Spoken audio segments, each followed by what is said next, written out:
देखिए 16 नवंबर 2017 को नरेश बंजारा के फोटो मांगे थे इन लोगों ने। ये शैतान, गणपत, रवि, जो हमने अभी आपसे बात की थी इनसे, केतन से, नरेश के पापा से। और 25 नवंबर 2017 को उसकी गायब हो गया था। और उसके बाद 25 नवंबर 2017 को ही रात को इन्होंने पुलिस में रिपोर्ट दर्ज कराई थी। और उसके बाद आज हम इससे हमारे वीडियो के अंदर हम सिर्फ ये बताएंगे कि 5.5 साल से अपने इंसाफ के लिए नरेश बंजारा को वापस लाने के लिए और आरोपियों के खिलाफ कार्रवाई करवाने के लिए ये पुलिस, शासन, प्रशासन, तंत्र, सिस्टम, सरकार में कहां किस किस लोगों के पास ये आज तक जा चुके हैं और उसके बाद फिर ये जयपुर में बैठे हैं। केतन, ये बताएं आप कि पहले दिन से आपने FIR दर्ज कराई, कौन से थाने में कराई, और उसके बाद आप इस पूरे मामले को लेकर कहां जा चुके हैं, थोड़ा बताएं, जनता जानना चाहती है। 6 महीने बाद FIR दर्ज हुई। 6 महीने तक 6 महीने बाद FIR दर्ज हुई। 6 महीने तक मैं इनके पास फिरता रहा FIR दर्ज कराने के लिए, लेकिन FIR दर्ज नहीं हुई। सब थाना अधिकारी के पास जाता हूँ कि इसमें क्या हो गया, फोटो मांग लिया तो कुछ कोई बड़ी बात है क्या, FIR दर्ज थोड़ी होती है इसमें, जबकि उसकी कॉल डिटेल वगैरह निकलाई पुलिस ने। 3 दिन उनको रखा, उनको छोड़ दिया, तो कॉल डिटेल से साफ पता चल रहा है कि ये लोग क्या बातें कर रहे हैं। पुलिस ने उसका भी आज से 5.5 साल से हमें ये नहीं बताया कि 5.5 साल में ये क्या बातें हो रही हैं इनकी। ये फेसबुक में डाला तो इसकी बार बार हमें यही कह कि इसकी फेसबुक की डिटेल हमने अमेरिका भेजी, अमेरिका से आएगी तो हम आपको बताएंगे। ऐसे करते करते अमेरिका गई हुई 5.5 साल से फेसबुक की डिटेल नहीं आई क्या।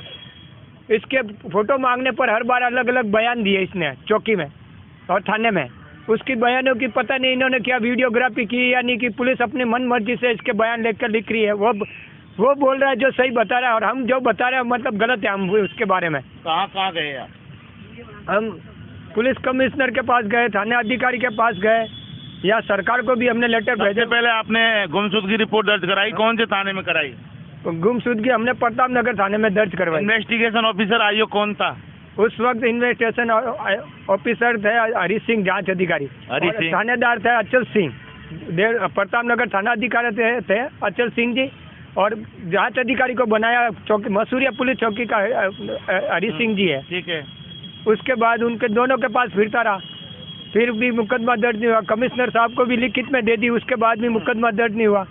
6 महीने तो फिर मैंने एक 482 लगाया हाई कोर्ट में, उस पर डायरेक्शन दिए कोर्ट ने, 3-4 बार पेशी हुई। जो गुमशुदगी रिपोर्ट लगाई थी उसी को लेके 482 लगाई थे। हाँ, उस वक्त तो 482 उसी में लगी थी गुमशुदगी पर। फिर हमने बार बार इनके पास फिरता रहा। फिर मैंने एक AD से पुलिस कमिश्नर और एक थानेदार को, दोनों को भेजा। उस वक्त क्या AD से भेजा, उस वक्त देवनगर थाना अधिकारी, थाना खुला हमारे एरिया में, प्रताप नगर को हटा दिया और देवनगर नया थाना खुला। तो देवनगर में मैंने स्पीड रिपोर्ट डाक के जरिए भेजा और एक कमिश्नर साहब को भेजा। तो कमिश्नर साहब को तो प्राप्त हो गया, और थाना अधिकारी ने वो रिफ्यूज कर वापस भेज गया। उसके एक मेरे पास वो रिफ्यूज वाला लेटर भी पड़ा है, वो लेटर भी पड़ा। मैंने वो पहले से फोटोकॉपी करवा कर रख लिया और ओरिजिनल कोर्ट में जमा। आपकी FIR कब हुई? 6 महीने बाद मुकदमा दर्ज हुआ कोर्ट के द्वारा, कोर्ट में जाकर कोर्ट इस्तिगासा से। हाँ, उससे हुआ। देखिए 6 महीने बाद इनकी FIR दर्ज हुई थी और वो भी कोर्ट के इस्तिगासा के शुरू हुई थी। उसके बाद इन्वेस्टिगेशन ऑफिसर यानी अंतरंग कौन था? हमने हरी सिंह के बारे में लिखित में दे दिया कमिश्नर साहब को कि ये जांच अधिकारी हरी सिंह जांच सही नहीं करे। तो उसके बाद जांच दिए इंगलाज दान प्रताप नगर थाना अधिकारी थाने में, इंगलाज दान। हाँ, सब इंस्पेक्टर 2 स्टार लगे उनको दी, तो उनके पास भी हम गए। फिर मुकदमा दर्ज हुआ तो उसके बाद वापस पुलिस अचल सिंह ने क्या किया, वापस जांच हरी सिंह को दी थी, जबकि हरी सिंह से हटाकर तो इंगलाज दान को दी। तो इंगलाज दान से किसी और के देते या इंगलाज दान के पास रखते, यानी वापस जांच उसी हरी सिंह को दे दी थी जिस हरी सिंह को गुमशुदगी की जो रिपोर्ट दर्ज कराई थी वो दी थी और जिसकी लिखित में शिकायत की थी। देखिए बड़ा दुर्भाग्य है ये कि अचल सिंह SHO ने जांच वापस उसी हरी सिंह को दे दी थी जो हरी सिंह मामले की गलत जांच कर रहा था, और उसकी शिकायत इन्होंने पुलिस कमिश्नर से कर दी थी। और जब कोर्ट से इस्तिगासा के थ्रू जो FIR हुई थी उसमें जो जांच इंगलाज दान को दी थी, डबल स्टार, सेकंड स्टार को, और उसके बाद अचल सिंह ने वो जांच वापस लेकर हरी सिंह को वापस दे दी। हरी सिंह को दे दी। उसके बाद मामले में क्या लगना था? उसके बाद लगातार मैं फिरता रहा कोर्ट में, वगैरह। जैसे ही कोर्ट में ये इन पे FIR दर्ज हुई, कोर्ट ने वो केस खारिज हो गया 482 क्या भाई अब FIR दर्ज हो गई, नामजद आरोपी है तो वो खारिज हो गया। और कोर्ट ने फिर मैंने हैबी कॉर्पस लगाई 2018 में हैबी कॉर्पस लगाई। हैबी कॉर्पस में कोर्ट ने कई डायरेक्शन दिए, कई फटकारे पुलिस को पड़ी, लेकिन चलता रहा, केस चलता रहा, 3 साल तक हम चलते रहे। फिर कोर्ट ने कई बार हाई कोर्ट ने हैबी कॉर्पस में ही कोर्ट ने SOG को जांच सौंपी। अच्छा, SOG ने 3.5 महीने से फिर SOG जांच लेकर, लेकिन जो पुलिस जो जांच कर रही थी वो हटके SOG में आ गई। SOG कोर्ट ने भेजी, मतलब लिया नहीं, कोर्ट ने अभी एक डायरेक्शन दिया कि SOG जांच करेगी। SOG जांच करेगी और जांच अभी थाने में चल रही है। जांच थाने में चल रही थी। SOG को लेटर यहाँ से जांच रिपोर्ट पूरी SOG के पास गई, 1.5 महीने से वापस पेशी होती है। उस पर हाईकोर्ट के एक अधिकारी आए थे, अपने रमेश कुमार जी क्या नाम है, चलो जो भी है, हाँ जो भी आए थे वो अधिकारी आए थे। उन्होंने आकर कोर्ट में कहा भाई हमारे पास इतने आदमी नहीं है कि इस बच्चे की हम जांच कर सकते हैं। SOG ने आज झटक दिया कोर्ट में। अच्छा, उसके बाद जो FIR में FIR लगी वो कब लगी? वो हैबी कॉर्पस के बाद मतलब हैबी कॉर्पस में ही लगाई इन्होंने, मतलब कम से कम 2020 में लगाई FIR लग गई। FIR लगा दी। आपने प्रोटेस्ट पेश की कोर्ट में? फिर उसमें क्या, मेरे वकील ने कहा भाई इसमें ना तो घर वालों को सूचित किया, ना कोई रिपोर्ट दी इनको, और डायरेक्ट इन्होंने FIR कैसे कर दी? देखिए, किसी भी FIR की जब कोर्ट के अंदर FIR पेश की जाती है तो सबसे पहले जो पिटिशनर होता है, जो परिवादी होता है, जो मुस्तगिस होता है, उसको पुलिस को सूचना देनी पड़ती है और उसको साथ ले जाके, यानी उसके सामने मजिस्ट्रेट के समक्ष, मजिस्ट्रेट की डायस पे पुलिस उस FIR को पेश करती है। फिर मजिस्ट्रेट पूछता है कि क्या आपको ये पुलिस ने जो जांच की ये मंजूर है या नहीं है। अगर उस समय परिवादी कह देता है कि साहब पुलिस की जांच से हम संतुष्ट हैं, तो फिर FIR मंजूर कर दी जाती है। और अगर परिवादी बोलता है कि पुलिस की जांच से हम संतुष्ट नहीं है, तो फिर उसमें वो दोबारा खुलने के लिए प्रोटेस्ट पिटीशन पेश की जाती है और उसके बाद मामला चलता है। ठीक है, आपकी ये हो गया, रीओपन हुआ वापस आई। अच्छा, इसके बाद आप कौन से आयोग और कहाँ गए ये बताओ? पुलिस के अलावा फिर आप कहाँ गए?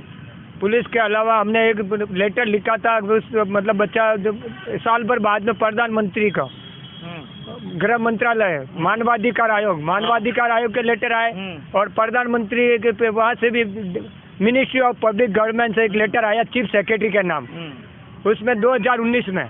ठीक है, वो लेटर आया, उसका बारे में भी हमें तो पता नहीं क्या उसमें CBI invitation to trace missing of Naresh लिखा हुआ है एप्लीकेंट, और एक चीफ सेक्रेटरी का नाम लिखा, 4 पेपर निकले। वो एक पेपर मेरे पास आए, 3 पेपर पता नहीं कहाँ गए, वो हमें मालूम नहीं। उसके बाद मैंने कभी चीफ सेक्रेटरी से मुलाकात नहीं की। मैंने एक बार अपने वकील से कहा भाई चीफ सेक्रेटरी के पास हम जाकर आए, तो मेरे वकील ने कहा चीफ सेक्रेटरी के पास जाने की जरूरत नहीं है। अच्छा, फिर और ये आयोग हो गए, प्राइम मिनिस्टर हो गया, मुख्यमंत्री, यानी आप सब कुछ सारी जगह चले गए थे, और लेकिन आपको कोई राहत नहीं मिली। कोई राहत। CBI की जांच की मांग की क्या इनसे? हाँ, मैंने मुख्यमंत्री साहब से कई बार जांच के लिए लेटर भेजे CBI के लिए, और हाई कोर्ट में भी एक रिट लगाई थी हमने CBI के लिए, और उसके बाद भी उसने कोर्ट ने भी कई डायरेक्शन दिए सरकार को, पुलिस को, लेकिन अभी तक पुलिस बिल्कुल इस केस में नाकामी हुई। CID-CB भी आई, उसने भी CID-CB भी 3 महीने का बोलकर जांच कर रहे हैं, लेकिन 8 महीने हो गए, उनके पास फिर कोई जवाब तो। CID-CB छोड़ो, मैं ये कह रहा हूँ कि CBI की जांच की मंजूरी मिली या नहीं? नहीं मिली है, अभी CBI के लिए मंजूरी नहीं मिली है। देखिए, CBI की मंजूरी मिली नहीं है। ये पूरा मामला ये है कि छोटी सी पुलिस, मतलब गुमशुदगी की रिपोर्ट जहाँ से होती है, छोटी से लेकर और बड़े बड़े अधिकारियों के पास ये जा चुके, हाई कोर्ट में जा चुके, आयोग, मानवाधिकार आयोग, प्राइम मिनिस्टर ऑफिस। सवाल ये है कि उसके बाद अब ये जयपुर में बैठे हैं। 1 महीने के लिए इन्होंने जोधपुर में धरना दिया था, और अभी जयपुर के अंदर धरने पे बैठे हैं।